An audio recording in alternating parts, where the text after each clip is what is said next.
களம் 2026 நிகழ்ச்சிக்கு வரவேற்பது நான் நந்தா. இன்றைய நேர்காணல்ல நம்மோடு இணைய போகிறது அதிமுக முன்னாள் அமைச்சர், ஜோலார்பேட்டை அதிமுக சட்டமன்ற தொகுதியினுடைய வேட்பாளர் திரு KC வீரமணி இணைகிறார். வரவேற்பதில் மகிழ்ச்சி. சார், களம் எப்படி இருக்கு? தொடர்ந்து மக்களை சந்திச்சுட்டு இருக்கிறீங்க. வெற்றி வாய்ப்பு எந்த அளவுக்கு இருக்கு? என்ன சொல்றாங்க மக்கள்லாம்? மக்கள் நல்லா ஆர்வத்தோடு இருக்காங்க. இன்னைக்கு இருக்கக்கூடிய திமுக அரசு மீது நல்ல அதிகப்படியான அவங்களுக்கு இந்த அரசு மீது எதிர்ப்பு அதிகமாக இருக்குது மக்கள் மத்தியில். அதுடைய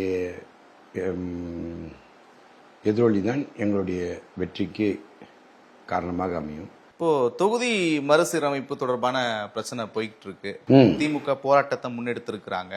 தெலுங்கானா, கர்நாடகா உள்ளிட்ட மாநிலங்கள்லாம் கூட தென் இந்தியாவினுடைய தென் மாநிலத்துடைய குரல்கள் நசுக்கப்படுது, இது முறையற்றது அப்படின்னு கண்டனத்தை தெரிவிச்சிருக்கிறாங்க. அதிமுகவினுடைய நிலைப்பாடு என்ன? இது என்டிஏ கூட்டணி பூரா ஒரே மாதிரி இருக்குது. இந்தியா கூட்டணி பூரா அந்த மாதிரி ஒரு எதிர்ப்பு கொண்டு வர்றாங்களே தவிர மொத்தம் இந்தியா பூரா எல்லா ஸ்டேட்டும் எதிர்ப்பெல்லாம் இல்லை. இங்கே பாப்புலேஷனை பொறுத்து இப்போ சொல்கிறாங்க எம்பி பார்த்தீங்கன்னா எங்களுக்கு கிட்டத்தட்ட 6 சட்டமன்ற தொகுதி இருக்குது. எம்பியில் கிட்டத்தட்ட 12 லட்சம் பேர் ஓட்டர்ஸே இருக்கிறாங்க. இது பிரிக்கும் போது பிரித்தா எங்களுக்கெல்லாம் ஜனங்களுக்கு சர்வீஸ் பண்ணுறதுக்கு மக்களுக்கு நல்ல வாய்ப்பாக தான் அமையும். நல்ல எளிதாக தான் மக்களுக்கு திட்டங்கள், அரசு திட்டங்கள் சேரும். இதெல்லாம் சரியாக இருக்கும். பிரிக்கிறது எங்களை பொறுத்தவரைக்கும் சரியாக இருக்குன்ற கருத்து தான். இறுதி எச்சரிக்கை, 60கள்ல இருந்த ஒரு திமுகவை மறுபடியும் பார்க்க போறீங்க. தென்னிந்தியாவுக்கு ஏதாவது அநீதி இழைக்கப்பட்டுச்சுன்னா அப்படியான ஒரு திமுகவை பார்ப்பீங்க அப்படின்னு முதலமைச்சர் சொல்றாரு. கருப்பு கொடி போராட்டத்துக்கும் அழைப்பு விடுத்திருக்கிறாரு. உண்மையில் இந்த தொகுதி மறுசீரமைப்பில் ஆபத்து இருக்கு அப்படின்னு புரிஞ்சுக்க வேண்டியது இருக்கு. மாநில, அதாவது மக்கள் தொகை அடிப்படையிலையோ இல்லை எதன் அடிப்படையில் தொகுதிகள் அதிகரிக்கப்பட்டாலும் கூட தமிழ்நாட்டை விட வட மாநிலங்களுடைய செல்வாக்கு அதிகமாயிரும் அப்படின்னு அவங்க சொல்லிக்கிட்டே இருக்கிறாங்க. நீங்கள் கேட்குற கேள்வி என்னுடைய தலைவர், எங்களுடைய லீடர் தான் பேசணும். எங்களுடைய பொதுச் செயலாளர் தான் இதுக்கு சரியான, ஏன்னா பொதுச் செயலாளருடைய கருத்து தான் நாங்கள், பொதுச் செயலாளர் என்ன சொல்கிறாரோ அதுதான் எங்களுடைய. அப்படி இருக்கும்போது அவர் தான் போன முறை பார்த்தீங்கன்னா நான் 2011 இங்கே போட்டியிடும் போது அதுக்கு முன்னே இந்த தொகுதி மறுசீரமைப்பு பண்ணதெல்லாம் அப்போ இருந்தது அரசாங்கத்தில் இருந்தது கூட்டணி கவர்மெண்ட். இவங்க தான் இருந்தாங்க. திமுக வாஸ் காங்கிரஸ். இவங்க இருக்கும்போது தான் தொகுதி சீரமைப்பு பண்ணாங்க. அப்போல்லாம் இவங்களுக்கு இந்த எதிர்ப்பு தெரியாதான் என்ன? தொகுதி சீரமைப்பு பண்ணாங்க. இதனுடைய தொகுதியுடைய பேர் நாற்றம்பள்ளின்னு இருந்தது.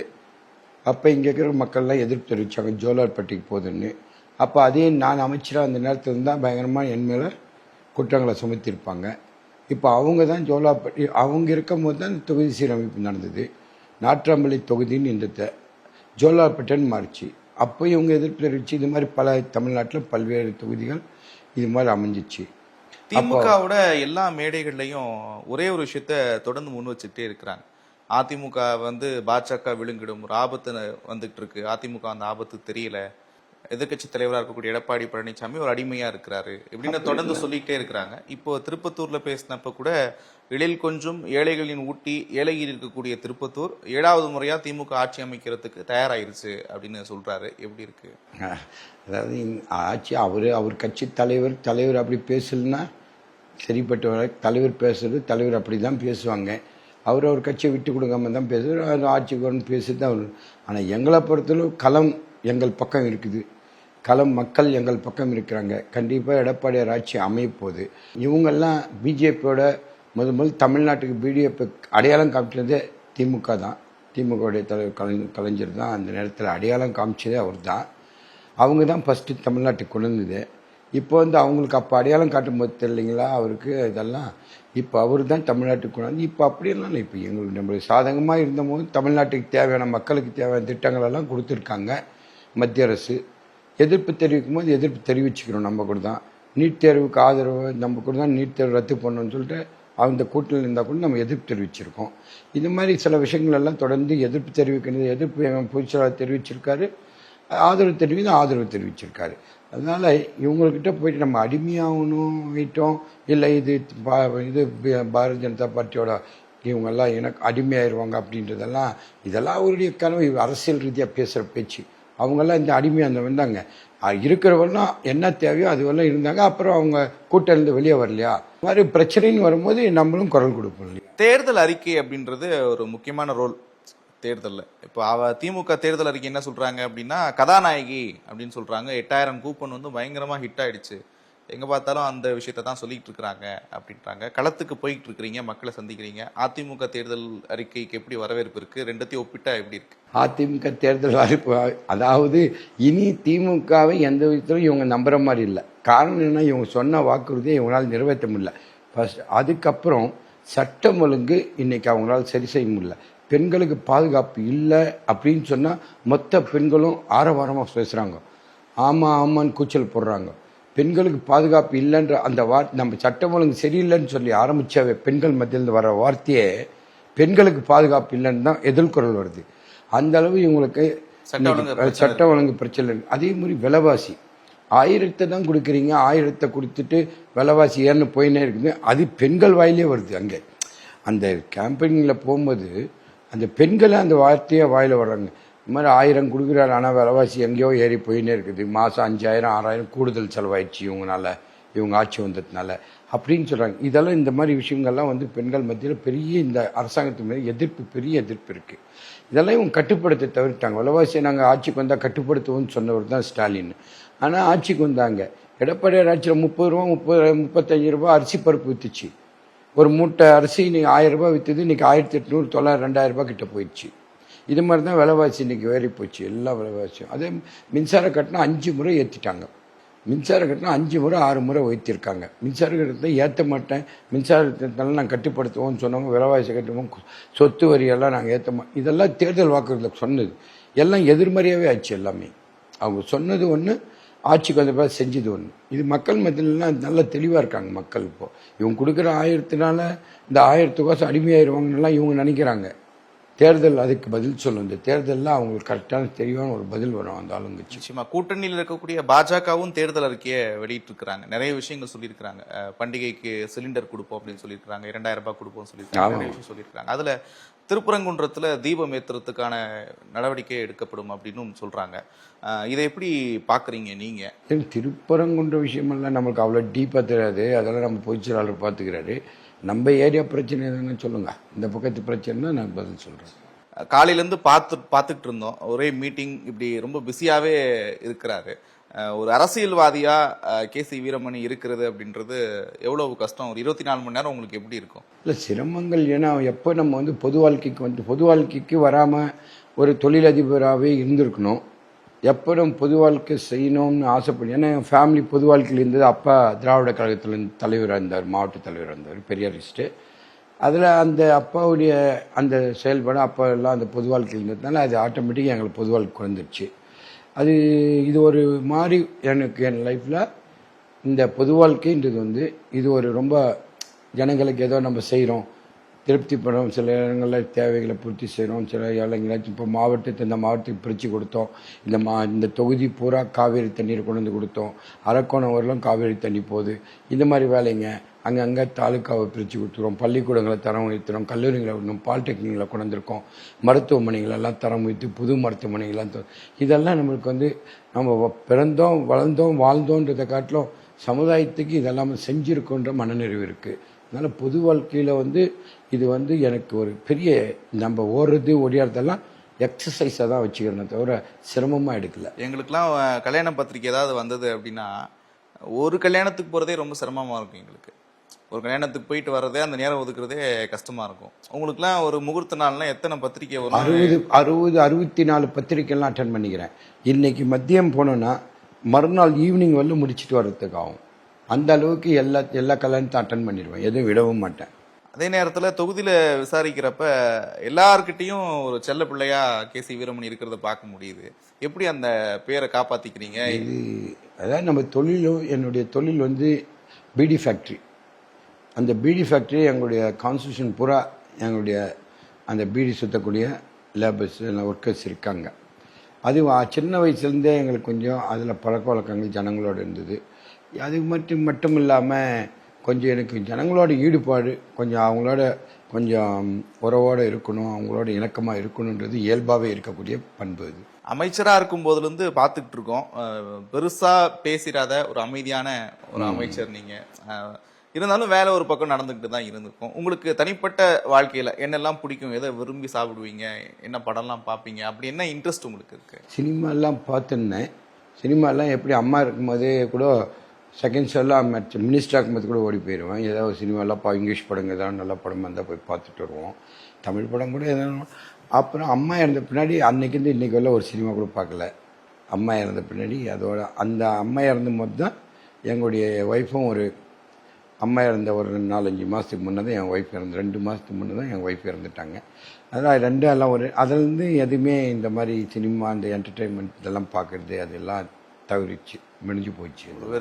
ஒரு வெறுமை இருக்கு வாழ்க்கையில். ஆமாம், அதோட அதெல்லாம் மாறி போச்சு. இந்த படத்தை பார்க்குறப்போ உங்களுக்கு என்ன தோணும்? இந்த படத்தை எடுக்கிற எந்த காலகட்டத்தில் எடுக்கப்பட்டுச்சு, எப்படி தோணும்? எப்போ இருந்தாலும் நம்ம நேச்சுரல் நம்ம பார்த்தீங்கன்னா ரொம்ப ஆக்டிவாக இருக்க மாட்டேன். அம்மாவுக்கு அது பிடிக்கும். ஆக்டிவாக இருக்க மாட்டேன். அது ஆக்டிவ் மீன்ஸு ஆக்ஷன் பண்ணுற மாதிரி இருக்க மாட்டேன். நேச்சுரல் செயலில் இருப்பீங்க. அம்மாவுக்கு என்னுடைய நேச்சுரல் பிடிக்கும். அந்த படத்தில் கூட பார்த்தீங்கன்னா கொஞ்சம் கூட பெண்ட் இருக்க மாட்டேன். பார்த்தீங்கன்னா சில இடத்துல பின்னாடி கூட கை கட்டி நின்று இருக்கேன். அம்மாவோட பின்னாடி கை கட்டிருக்கோம் என்ன அறியாமல். இதெல்லாம் அம்மா இதெல்லாம் நோட் பண்ணிப்பாங்களோ என்னோ தெரியாது. அது நம்ம ஒரு கேஷுவல் மேன் நேச்சுரல் மேன்ற மாதிரி அம்மா வச்சுருந்தாங்க. அதுதான். உங்களுக்கு பிடிச்ச தலைவர் யார்?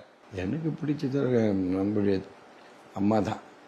அம்மா தான் நம்ம எங்களுக்கு என்னெல்லாம் தலைவர். அப்போ புரட்சி தலைவர் எம்ஜிஆர் நாங்கள் பார்த்ததே இல்லை. நான் எல்லாம் படிச்சிருந்தோம், வெளியில் அங்கங்கே படிச்சிருந்தோம், பார்த்துக்கூடிய ஹாஸ்டலில் இருந்தவங்க நாங்கள். ஆனால் அம்மா தான். உங்களுக்கு 2011 வாய்ப்பு கொடுத்ததுலேருந்து இந்த தேர்தல் வரைக்கும் நீங்கள் அந்த ஒரு நாள் மறக்க முடியாது அப்படின்னா என்ன உங்களுக்கு டக்கு ஞாபகம் வரும் அவங்கள நினைக்கிறப்ப? நான் இந்த ரெஜிமில் அம்மா கிட்ட மாவட்ட செயலராக 20 வருஷம் கடந்துச்சு. 20 வருஷ காலத்தில் ஒரு நாள் கூட அம்மா கூப்பிட்டு நீ உன் வேலைப்பாடில் அங்கே உன் மேலே கம்ப்ளைண்ட் வந்திருக்குது, உன் மேலே குற்றம்னு சொல்கிறாங்க, இந்த மாதிரி சரியாக செய்யலை, இந்த மாதிரி ஒரு நாளும் என்னை கூப்பிட்டு அட்வைஸ் பண்ணது கூட கிடையாது. அதே மினிஸ்டர் இருந்த போதும் ஒரு நாளும் கூப்பிட்டு உன்னுடைய டிபார்ட்மெண்ட்டில் உன் மேலே இந்த கம்ப்ளைண்ட் வந்திருக்குது, ஏன் இந்த பிரச்சனை வருது, அந்த மாதிரி டிபார்ட்மெண்ட்லேயும் என்னை ஒரு நாள் என்கொயரி பண்ணது கிடையாது. அது மாதிரி மினிஸ்டராக இருக்கும்போது டிபார்ட்மெண்ட்லேயும் எந்த பிரச்சனையும் எந்த அம்மாக்கிட்ட கெட்ட பேர் எடுக்கல. அதே போல் மாவட்ட செயலாளர் இருந்த காலத்துலையும் அவர்கிட்ட இருக்கும்போது இன்றைக்கு வரலாம் கூட எந்த கெட்ட பேரும் இன்றைக்கு வரல இல்லை. இன்றைக்கி இருக்கக்கூடிய நம்முடைய ஒரு பொதுச்செயலாளர் எடப்பாடியார் உட்பட அந்த மாதிரி எந்த கெட்ட பேரும் இதுவரையிலும் என்னை கூப்பிட்டு அட்வைஸ் பண்ணதில்லை. இவர் கூட என்ன சொல்லி கூப்பிடுவாங்க உங்களை? அம்மா வீரமணின்னு கூப்பிடுவாங்க. நேம் சொல்லி தான் கூப்பிடுவாங்க. அம்மாவும் ஐயாவும் அதே தான் கூப்பிடுவார், எடப்பாடியாரும். இப்போ உங்களுக்கு மற்றவங்க உங்கள் பேரை சொல்லி கூப்பிட்றதுக்கும் அவங்க கூப்பிட்றதுக்கும் அம்மா கூப்பிடும்போது ரொம்ப அது ஒரு அந்த வார்த்தை அந்த வாயில் ஒரு பெரிய பிரைம் மினிஸ்டர் வர மாதிரி இன்ட்ரடியூஸ் பண்ணுறதும், யாருன்னா கவர்னர்கிட்ட போகும்போது அந்த மாதிரி இடத்துல இன்ட்ரடியூஸ் பண்ணி இவ்வளோ பேர் இருந்தாலும் அவ்வளோ பேருடைய பேரும் எத்தனை பேர் எங்கே நாங்கள் நிற்கிறோங்க அத்தனை பேரும் மைண்ட் செட் அவங்க பேர் அப்படியே சொல்லுவாங்க. அதெல்லாம் ஆச்சரியமா இருக்கும். ஆமாம், ஜனாதிபதி கிட்ட இன்ட்ரடியூஸ் பண்ணாலும் அப்படியே தான் பண்ணாங்க. என்ன பிரசிடென்ட் கிட்ட இன்ட்ரடியூஸ் பண்ணிக்கிறாங்க, பிரைம் மினிஸ்டர் கிட்ட இன்ட்ரடியூஸ் பண்ணிக்கிறாங்க, கவர்னர் கிட்ட இன்ட்ரடியூஸ் பண்ணிக்கிறாங்க. அது மாதிரிலாம் பண்ணுற காலத்துலலாம் அப்படி லைன் அப்படி சொல்லுவாங்க, கரெக்டாக பேரை சொல்லி. புதுசாக கட்சி ஆரம்பிச்சிருக்கிறாரு தாவேக தலைவர் விஜய், களத்தில் இருக்கிறாரு, வேட்பாளர்களை களத்தில் இறக்கியிருக்கிறாங்க. எப்படி பார்க்குறீங்க? களத்தில் அவங்களுடைய எதிரொலி எந்த அளவுக்கு இருக்குன்னு நினைக்கிறீங்க? எனக்கு என்னன்னா அவர் களத்துக்கு வந்ததே தப்புன்னு நினைக்கிறேன். எப்படின்னா பொது வாழ்க்கையில் நாங்கள்லாம் நாங்கள் சின்ன வயசுல என் ஃபாதர்லேருந்து ஆரம்பித்தோம். எங்கள் அப்பா பொது வாழ்க்கையில் இருந்தவர். அந்த அடிப்படையில் நாங்களாம் பொது வாழ்க்கையில் பழக்க வழக்கத்தையும் ஜனங்க அப்படி தான் பொது வாழ்க்கைக்கு வரணும், அப்படி தான் வரணும். சினிமாவில் இப்படி கேமரா முன்னே நின்று ரெடி ஆக்ட் அப்படின்னு சொல்லி நீங்களாம் ரெடியாக டேக் அப்படின்னெல்லாம் சொல்லுவீங்க. நிமிஷத்துக்கு ஒரு இது எடுக்கிறது, சும்மா ஒரு ஒரு இப்படி திரும்பினா ஒரு டேக் பண்ணுவீங்க, இப்படி திரும்பினா ஒரு டேக் பண்ணுவீங்க. இப்படி ஃப்ளாஷ் ஆனவர் அவர். கிரவுண்ட் லெவல்லாம் தெரியாது அவருக்கு. அதனால் அவருக்கு பாலிட்டிக்ஸ் வர்றதை பற்றி எனக்கெல்லாம் பாலிட்டிக்ஸ் அவர் வந்ததே தவறுன்னு நினைக்கிறேன். அவருடைய ஃபீல்டு வேறு, அந்த ஃபீல்டு இருந்திருந்தாவே சரியாக இருந்திருக்கும். இல்லை, முதலமைச்சர் அவர் தான் அப்படின்றத ரொம்ப தீர்க்கமாக நம்புறாரு. 2026 எல்லாத்துக்கும் விட சொல்லிடுவோம் அப்படின்னு சொல்றாரு. இன்னொன்று, அதிமுகவை அவர் கணக்கிலே எடுத்துக்கிறது இல்லை. எங்கள் 2 பேருக்கு தான் போட்டி, நடுவில் அதிமுகலாம் இல்லைன்றாரு. நீங்கள் ஃபீல்டு சர்வே பண்ணுன்னு சொல்கிறீங்களா? நீங்கள் பார்த்த ஃபீல்டுக்கு போயிருந்தேன். உங்கள் சர்வேல என்ன சொல்லுது எங்களை பற்றி? ஏடிஎம்கேக்கு எந்த அளவில் ரெஸ்பெக்ட் இருக்குது? அப்போ எப்படி அவர் சொல்கிறாரு ஃபீல்டில் இல்லவே இல்லை இவங்களுக்கு, இவங்க லிஸ்ட்லேயே இல்லை, இவங்க அந்த இதுலேயே எதிர்ப்புலேயே இல்லைன்னு சொல்கிறாருல்ல அவர். அதாவது சில இண்டிபெண்ட் நிற்கிற கேண்டிடேட் கூட நான் தோக்குறேன்னு சொல்கிறாரு, நான் தான் ஜெயிக்கிறேன்னு சொல்கிறாரு. இண்டிபெண்ட் சாதாரண ஒரு ஆள் இன்னைக்கு 22 பேர் எங்களுக்கு போட்டிடுறோம், 22 பேரும் தான் ஜெயிக்கிறோன்றாங்க. அப்படி தான் அவருடைய இதுவும் அவருடைய எண்ணங்களும் அப்படி தான் இருக்குது. இப்போ அவ்வளோ பெரிய கூட்டம் வருது, ஒரு ஒரு இடத்துக்கும் போகிறப்ப நிறைய கூட்டம் வருது, நிறைய மக்கள் பார்க்க சந்திக்கிறாங்க. இப்போ நேற்று கூட நடந்த கூட்டத்தில் ஒரு 10 பேர் மயக்கம் போட்டு விழுந்ததா கூட செய்தியெல்லாம், வேட்பாளரே மயக்கம் போட்டு விழுந்ததாலாம் செய்தியெல்லாம் வந்துச்சு. அந்த கூட்டத்தை ஒழுங்குபடுத்துறதுல ஏதாவது அவங்க என்ன அட்வைஸ் கொடுப்பீங்க உங்க? இதில் அவங்க என்ன நடிகர்ன்றதுல தான் இப்போ நம்மளே வந்து எட்டி பார்க்குறோம். இப்போ இந்த பக்கம் ரஜினிகாந்த் வந்துட்டாரா, இதே அஜித் வரட்டும் பாருங்க ஃபீல்டுக்கு, அதோட இன்னும் எவ்வளோ எதிர்ப்பு, இன்னும் அதிகமான ரஷ் பார்ப்பீங்க. அந்த மாதிரி ரசிகர்கள் ஜேபி நட்டால தொடங்கி பியூஷ் கோயல் தொடங்கி இப்போ அதிமுக திமுக எல்லோருமே எல்லா கட்சிகளுமே விஜய் வந்து அவர் ஒரு நடிகர் அப்படின்ற ஒரு பார்வையில பாக்குறதா நீங்க பதிவு பண்ணிக்கிட்டே இருக்கிறீங்க. எல்லா அரசியல் கட்சிகளும் அண்டர் எஸ்டிமேட் பண்றாங்களா விஜய்? ஒரு பெரிய தாக்கத்தை ஏற்படுத்த மாட்டாரா அவரு? தாக்கத்தை ஏற்படுத்துறதை பற்றி இல்லை, பேஸ் என்னன்னு தெரிஞ்சுக்கணும். ஃபர்ஸ்ட் பேஸ் தெரியணும். நான் சொன்ன அடியிலேருந்து என் ஃபாதர் இருந்து வந்துனுக்குறோம். பொது வாழ்க்கையில் என்ன பேஸ்ன்னு தெரியும், என்ன மக்களுடைய எதுவுமே தெரியாமல் உடனே நான் முதலமைச்சர் ஆகணுன்றது அடி பேஸே என்னன்னு தெரியாதுங்க. அது தெரியாமல் டைரெக்டாக அவர் வந்து அவருக்குரிய ஃபீல்டு சினி ஃபீல்டு. அது அவர் போகிறாரு, அவர் ஆக்ட் பண்ணுறாரு, பசங்கள்லாம் ரசிக்கிறாங்க. அவருடைய டான்ஸும் பாட்டோ அவருடைய இது ஃபைட் பண்ணுறது, இப்படி இந்த கோணத்தில் அவருடைய இது போயின்னு இருக்கு. அவர் சினி ஃபீல்டே அந்த ரசிகர்களை அவங்களே சமாதானம் பண்ணி அவங்கக்கிட்ட அவங்களுக்கு பண்ணி கொடுத்துன்னு இருக்கணுமே தவிர அவர் இங்கே வரத்துக்கு ஆசைப்பட்டுக்கூடாது.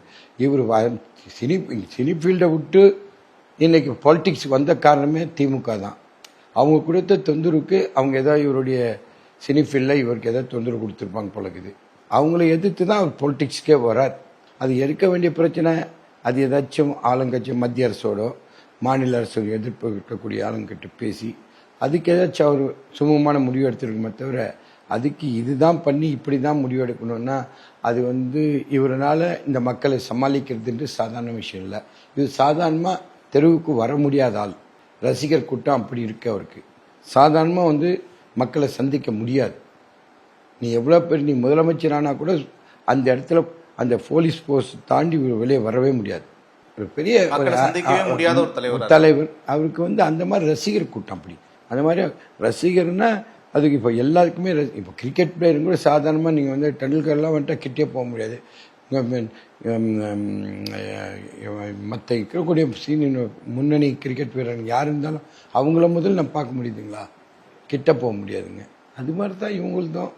இவர் அந்த மாதிரி ஆசைப்பட்டுக்கூடாது. என்னை பொறுத்தவரைக்கும் இவர் பாலிட்டிக்ஸ் வர்றதுக்கு ஆசைப்பட்டுக்கூடாது. ஏன்னா எந்த திராவிட இயக்கங்கள் திராவிட கட்சிகள்லாம் பார்த்தா திமுக ஆகட்டும் அதிமுக இருக்கட்டும் அடிமட்டத்திலேருந்து அடிப்பட்டு ஒவ்வொன்றும் ஸ்டெப் பை ஸ்டெப்பாக வந்திருக்காங்க. தலைவர் முதல்ல நேரடியாக வந்து எம்எல்ஏ இல்லை, மேல் சபை உறுப்பினர் முதல்ல சின்ன நாடகத்தில் நடித்தார், சினிமா அதில் கட்சியில் சேர்ந்தார், கட்சியில் விளம்பரம் பண்ணார், கட்சிக்கு ஒழிச்சார், கட்சியில் போஸ்டிங்கில் இருந்தார், அப்புறம் எம்எல்சி ஆகிறாரு, எம்எல்ஏ ஆகிறாரு, இப்படி தான் வந்தார். அவர் கூட நேரடியாக இவர் நினைக்கிற மாதிரிலாம் வரல. அவருக்கு இந்த செல்வாக்கு அப்போல்லாம் அந்த மாதிரி செல்வாக்கில் வந்தவர். அவர் நிலைச்சு நின்னார். இவர் வந்தாலும் அவரோட நிலைச்சு நிற்க முடியாது. 200 நிச்சயம், 200க்கு மேல அப்படின்றது இலக்கு அப்படின்னு முதலமைச்சர் சொல்றாரு. திமுகவுக்கு என்ன சொல்ல விரும்புறீங்க? இந்த தேர்தல் எப்படி இருக்கும் திமுகவுக்கு? அதான் முன்னே சொல்லுவேன், இந்த தேர்தலை பொறுத்தவரைக்கும் இது ஒரு மக்கள் விரோத ஆட்சின்னே முடிவு பண்றாங்க ஜனங்க. காரணம், சட்ட ஒழுங்கை இவங்களால சரி செய்ய முடியல, விலைவாசியை கட்டுப்படுத்த முடியல. இது ரெண்டும் ரொம்ப ஜனங்க ஒரு ஆட்சி வெங்காயத்தினால ஆட்சி. வாஜ்பாய் கவர்மெண்ட் ஒரு சாதாரண வெங்காயம் விலை ஏறிச்சுன்னா வாஜ்பாய் அரசுக்கு அங்கே கவுந்து போச்சு. டெல்லி கவர்மெண்ட் கலந்து. அது மாதிரி இந்த விலைவாசி தான் ஒரு முக்கியம். ஜனங்க விலைவாசியை பொறுத்து தான் ஒரு ஆட்சி நிற்கிறதோ சட்டம் ஒழுங்கு, இதுதான் ரொம்ப முக்கியமான பிரச்சனை. இது ரெண்டையும் இவங்க காப்பாற்றுறதுக்கு, விலைவாசியை கட்டுப்படுத்துறதுக்கும் சட்டம் ஒழுங்கை காப்பாற்றுறதுக்கும் இந்த அரசு தவறிச்சு. கடைசி கேள்வி, ஏன் திரு கேசி வீரமணிக்கு வாக்களிக்க வேண்டும்? நான் இந்த தொகுதி மட்டுமல்ல, இந்த மாவட்டம் அம்மா அவர்கள் என்னை மாவட்ட செயலராக ஆக்கும்போது அந்த மாவட்ட செயலாளர் பதவியை கொடுப்பதற்கு என்னை அழைக்கிறார்கள். அம்மாவிடத்தில் சொல்கிறேன், எனக்கு மாவட்ட செயலாளர் பதவின்னு என்னுடைய தொழிலெல்லாம் பாதிக்கும் அம்மான்னு. சரின்னு போன்னு சொல்லி அனுப்பிட்டாங்க. இன்னொரு 15 நாள் பொறுத்து என்னை அறிவிச்சிட்டாங்க மாவட்ட செயலாளர். அப்போ தம்பிதுரண்ணன் தான் இருக்கார். தம்பிதுரண்ணங்கிட்ட சொல்கிறேன், என்னங்க இப்படி பண்ணிட்டாங்க அம்மா அப்படின்னு சொல்லுவேன். இதெல்லாம் பொது வாழ்க்கைக்கு வேணும், நீ போயிட்டு அம்மாவை பாரு அப்படின்ட்டாங்க. போய் பார்த்தேன்.